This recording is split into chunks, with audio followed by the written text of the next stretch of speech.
역사가 끊임없이 추구하는 것은 자유와 평등입니다.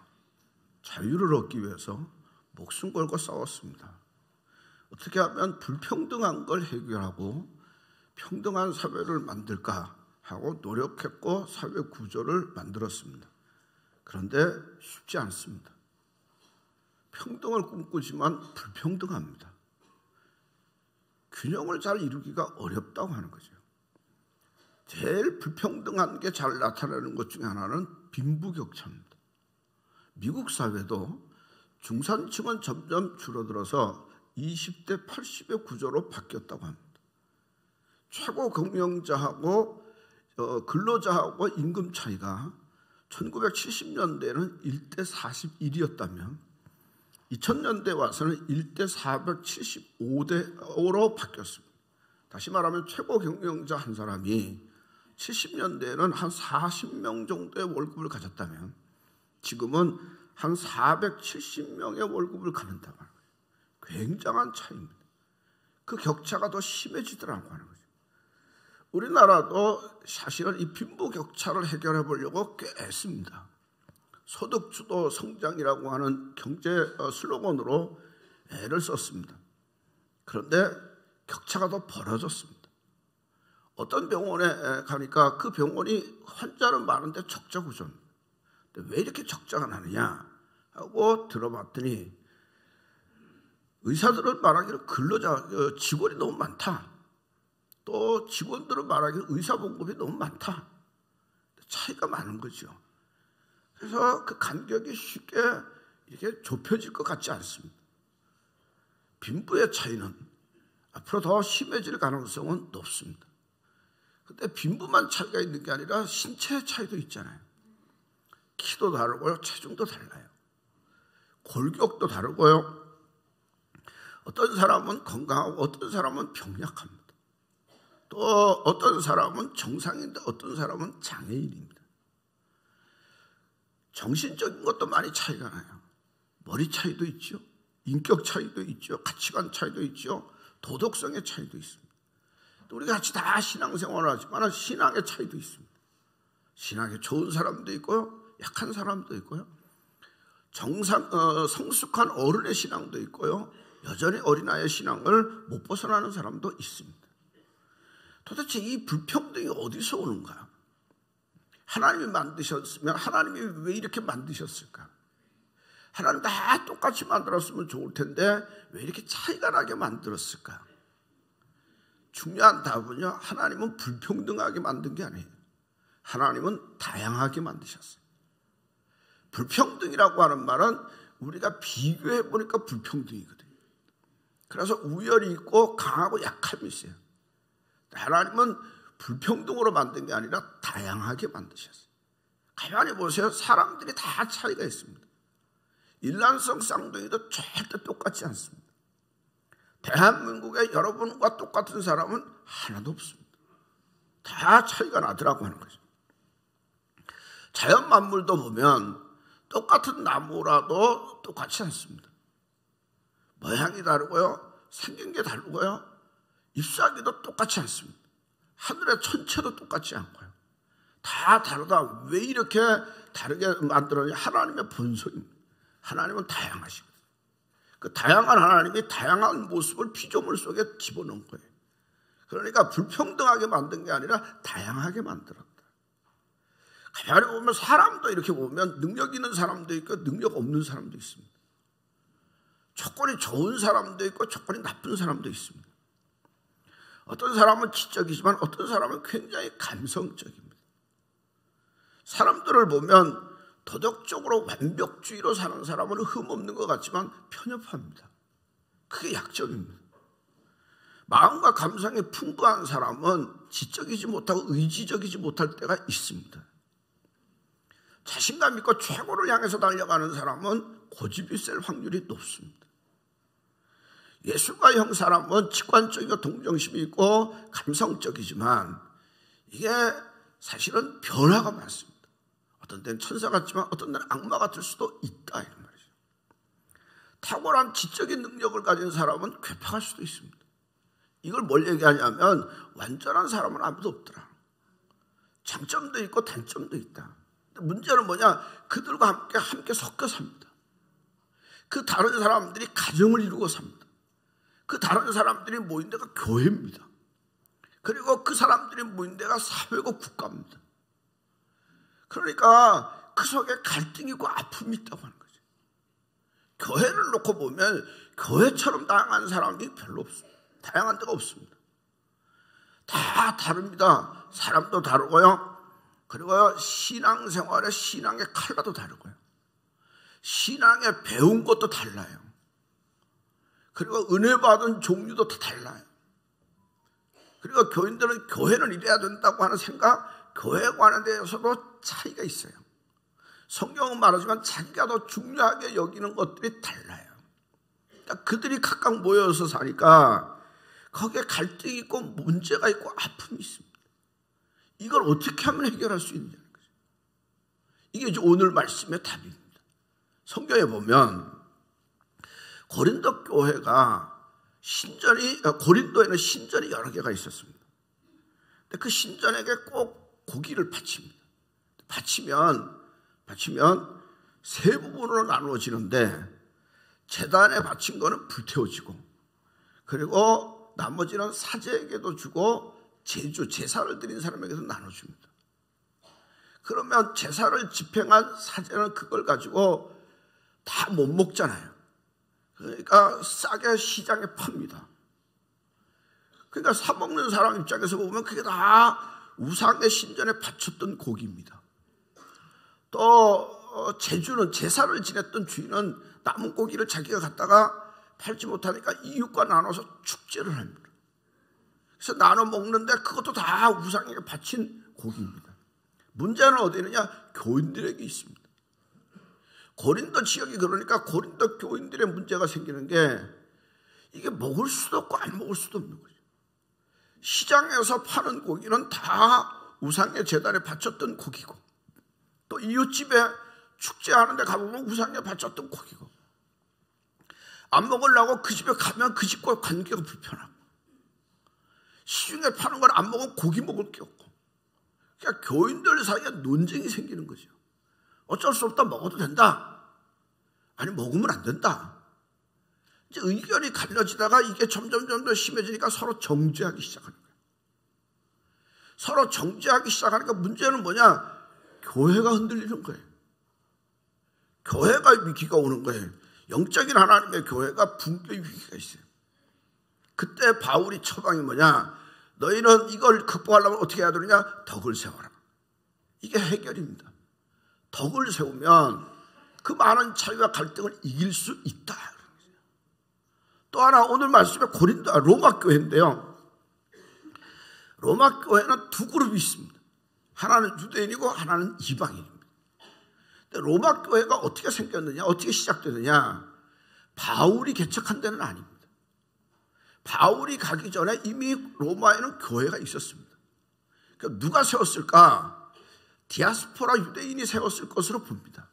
저 핍박 때문에 각각에 흩어진 유대인들이 복음을 전했는데 로마에서도 복음을 전해서 로마 교회가 세워졌습니다. 그러니까 로마 교회의 핵심 인원은 누구냐? 유대인입니다. 유대인 그리스도인들이 로마 교회의 핵심이고 주축입니다. 근데 한 사건이 생겼습니다. 로마 안에 유대인끼리 충돌하다 유혈 사태가 났습니다.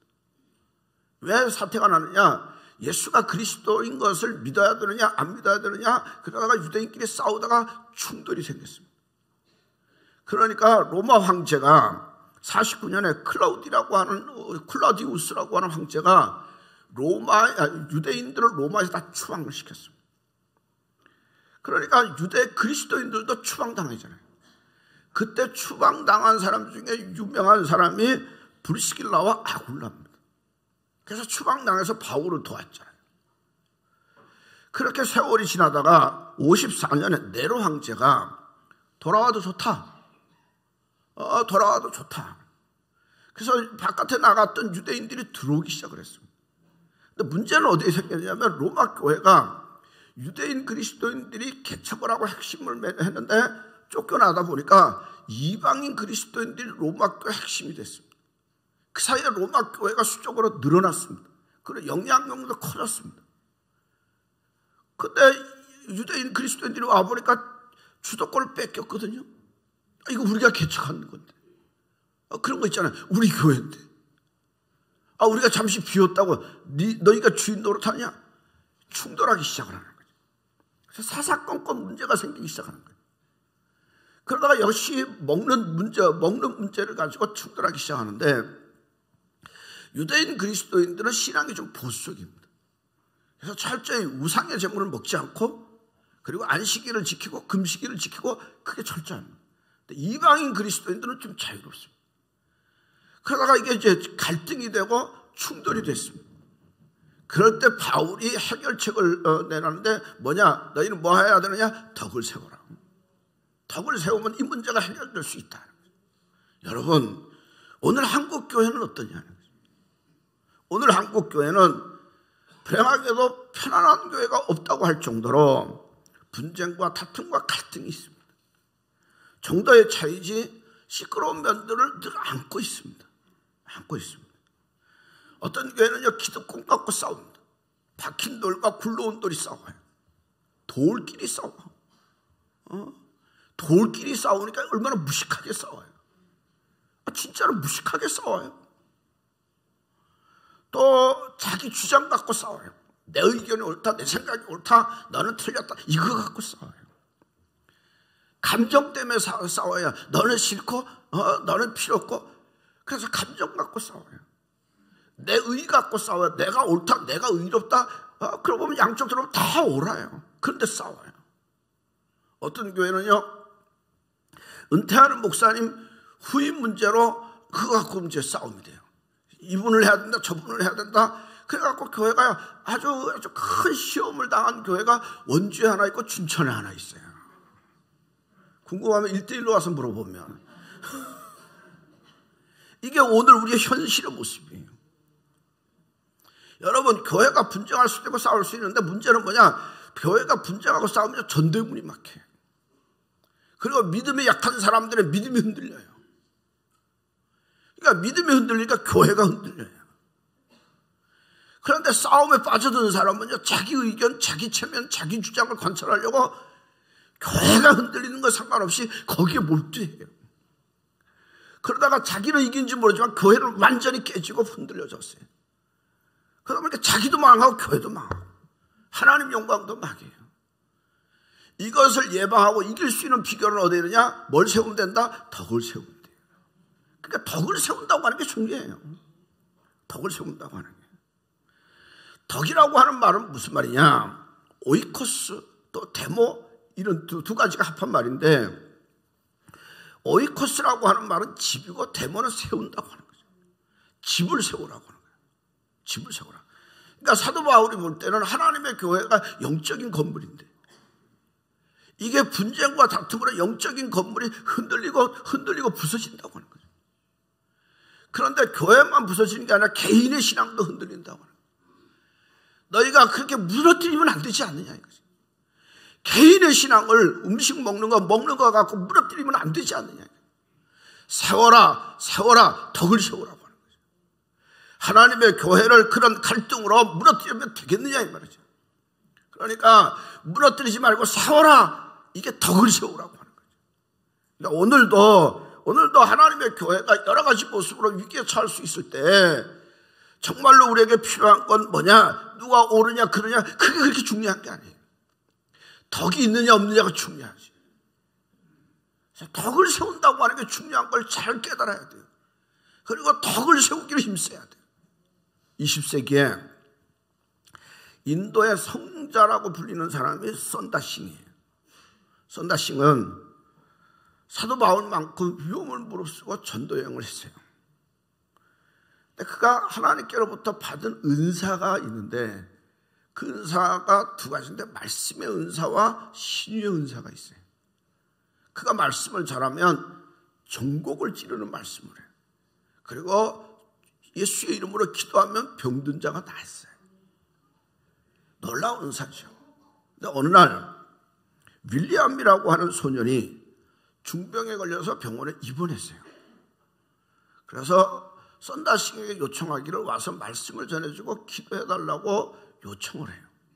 그래서 어린 소년이 병들어 힘들어하니까 그 병원에 가서 말씀을 전해주고 밤새도록 위에서 기도했어요. 근데 놀라운 건 하나님이 그 병을 낫게 하셨어요. 낫게 하셨어요. 그러니까 썬다싱에 대한 소문이 쫙 퍼지잖아요. 칭찬이 나가고 그러면서 명성이 드럽고, 그런데 그때 썬다싱은 은사를 접었어요. 나는 다시는 신유를 위해서 기도 안 하리라. 왜 접었느냐 하면 가만히 보니까 능력의 하나님을 찬양하기보다는 자기를 신격화해요. 병이 난 사람들이 하나님 때문이다, 예수의 복음 때문에 났다, 이게 아니라 당신 때문에 났다. 그러니까 하나님 가려지고 복음이 가려지고 자기가 올라가니까 이거는 아니다. 오히려 하나님 영광 가리고 그리스도의 덕이 안 된다. 그래서 접었어요. 그리고는 숨어 다니고 신유의 은사를 안 했어요. 여러분, 중요한 원리. 하나님께 받은 은사가 정말로 귀하잖아요. 그런데 그 은사가 자기를 드러내고 하나님을 가린다고 하면 안 해야죠. 자기는 드러날지 모르지만 그리스도의 교회에 덕이 안 된다면 안 해야죠. 이게 썬다싱의 모습이에요. 여러분, 우리가 사는 동안 내 은사도 중요하고 내 생각도 중요하고 내 의도 중요한데 그것 때문에 하나님의 교회가 무너지면 안 되잖아요. 그것 때문에 하나님의 교회에 덕이 되지 않으면 접을 수 있어야죠. 이게 믿음이에요. 내 모든 걸 통해서 하나님의 교회가 든든히 세워지고 내 모든 은사를 통해서 하나님께 영광이 되고 그리스도의 교회에 덕이 되면 해야죠. 그러나 아니면 안 해야 된다는 거죠. 그래서 성경이 우리에게 강조하는 건 뭐냐? 믿음의 덕을 그랬어요. 믿음 있는 사람은 그 다음에 덕이 있어야 돼요. 믿음은 있는데 덕이 없으면 영광이 안 돼요. 그런데 믿음의 덕이 있으면 영광이 돼요. 우리가 건물을 질 때 벽돌로 쌓아 올라갑니다. 그러면 건물이 되는 게 아니에요. 그 벽돌 사이에 콘크리트를 해서 다져놔야, 그래야 그 벽돌이 흔들리지 않아요. 벽돌은 믿음이고 콘크리트는 덕이에요. 믿음의 덕이 있어야 흔들리지 않아요. 시골에 가보면 물을 흘러가게 하는 수로가 있어요. 수로. 쭉 수로. 그래서 가뭄에 그 물이 흘러가는데 그 수로가 있어도 물이 흘러가야 돼요. 수로는 있는데 물이 흘러가지 않으면 아무 소용이 없어요. 수로는 믿음이고 물은 덕이에요. 그러니까 우리가 신앙생활에 정말로 필요한 건 뭐냐? 믿음의 덕이에요. 그래서 믿음의 덕을 쌓기를 힘써야 돼요. 그리고 덕이 있어야 돼요. 그래서 믿음의 덕 있는 사람이 존귀한 사람이고, 믿음의 덕 있는 사람을 통해서 교회가 든든히 세워지고, 믿음의 덕 있는 사람을 통해서 하나님 영광을 이루는 줄로 믿으십시오. 그래서 덕이 중요해요. 근데 덕을 쌓으려면, 덕 있는 삶을 살려면 두 가지를 힘써야 돼요. 오늘 말씀에 보면 서로의 약점을 담당하라. 대개 믿음이 강한 사람은 약한 사람의 실수나 잘못된 걸 보면 막 야단을 해요. 막 공격하고 비평을 해요. 여러분 가만히 보세요. 분쟁하고 시끄러운 교회를 가보면요, 그 말이 독이 나와요. 아주 거칠어요. 근데 그 말을 들어보면 틀렸느냐 맞았느냐? 맞아요. 문제는 그 맞는 말이 죽이더라고 하는 거죠. 그 맞는 말이 교회를 무너뜨리더라고 하는 거죠. 맞는 것 같지만 덕이 없는 거지.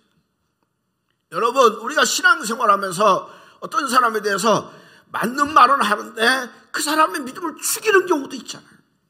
믿음에 덕이 없어서 그래요. 예수님께서 우리의 죄를 담당하시고 우리의 죄를 대신 지시고 그리고 막아주시니까 우리가 사는 거지. 덕 있는 예수님 때문에 우리가 사는 거지. 그거 없으면 우리는 다 죽어요. 제가 늘 생각하는 덕의 표준은 이런 거예요. 옛날에는 신방을 하면 신방대원들이 쫙 일개 중대가 갔잖아요. 저희는 그렇지 않아요. 저희는 뭐 신방대원을 따로 하고 저하고 같이는 안 다녀요. 근데 이제 신방대원 여럿이 오니까 신방 어지러웠다 신방 온다고 막 청소하잖아요. 그래서 청소 정신없이 해도 못 치운 게 있어. 그게 뭐냐? 요강이야. 요강을 못 치웠어. 그러니까 신방대원이 어디 요강이 있잖아. 그래서 야단을 치는 거야. 야, 이 요강을 치워야지. 야단을 치고 막 들고 나가. 창피하죠. 제일 좋은 모습은 뭐냐? 요강 있는 걸 보고 자기가 그 앞에 가서 앉는 거예요. 그러면 요강 가려지잖아요. 이게 덕이에요. 이게 덕이에요. 덕 있는 성도 되시길 바랍니다. 그러면요, 그 믿음 세워지고요, 교회가 세워져요. 약점을 담당하고, 야단치지 말고 약점을 담당하고. 두 번째는 서로를 기쁘게 하고, 그러려면 자기를 기쁘게 하지 말고, 자기 기쁘게 하는 건 자기 중심적이잖아요. 내 생각, 내 기분, 내 생각, 이게 뭐가 그렇게 중요해요? 다 내려놓으세요. 그리고 오히려 이웃을 기쁘게 하고. 교회는 몸과 지체예요. 마시는 거 입으로 먹는다고 입만을 위하는 게 아니라 그걸 먹어야 몸이 건강해요. 눈으로 봐야 내 몸이 바로 가요. 걸어야 건강해요. 야, 세상 보기 싫다고 눈을 감고 걸으면 시궁창에 빠져요. 먹기 싫다고 입을 닫으면 죽어요. 이게 뭘 말하느냐? 다 얽혀있다. 다 얽혀있다. 우리 교회는 안 그렇겠지만 대개 여러분이 예배 자리에 이렇게 딱 오면 자기 자리가 있어요, 없어요? 대개 있어요. 여러분 자리를 잘 지키기를 바랍니다. 근데 지키려면 일찍 와야 돼. 어떤 교회는 늦게 왔는데 누가 자기 자리에 앉았어. 그러면 옆자리가 앉으면 어때요? 딱 서서 비켜. 그러면 그 사람이 얼마나 민망하겠어요.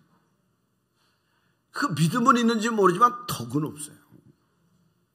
또 이렇게 장의자 앉으면 입구에 딱 앉아.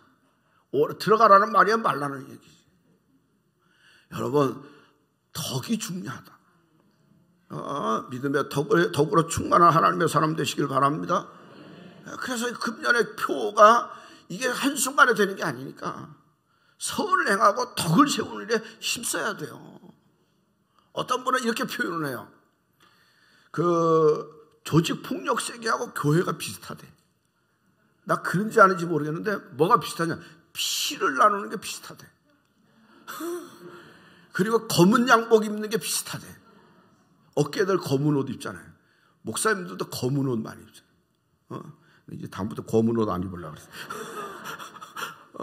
그리고 집단적인 의리를 강조하고, 의리를 강조하고. 가족 이상의 돌봄이 있고, 깜빵에 가면 그런 데서 너 가족은 걱정하지 마, 우리가 돌볼게. 교회의 돌봄 사역하고 비슷해. 가만히 보면 어깨들 세계는 끈끈한데 교회는 왜 꼬여갈까? 이게 회개해야 할 일이지. 우리가 깡패 세계를 배우자는 얘기가 아니에요. 그거보다 못하면 안 되지 않느냐. 뭐가 없어서? 덕이 없어서. 믿음은 있는데 덕이 없어서. 부부 사이도 다르다고 왜 싸움할까? 덕이 없어서 그래요. 석회도의 속자님 중에 인기 있는 속자님이 누군지 아세요? 덕 있는 사람. 여러분, 덕 있는 하나님의 사람 되시길 바랍니다. 나 때문에 세워져 가고요, 든든히 세워져 가면 하나님께는 영광이 여러분에게 축복인 줄로 믿으시고 믿음의 덕을 더하는 은혜가 충만하시기를 주의 이름으로 간절히 축원합니다.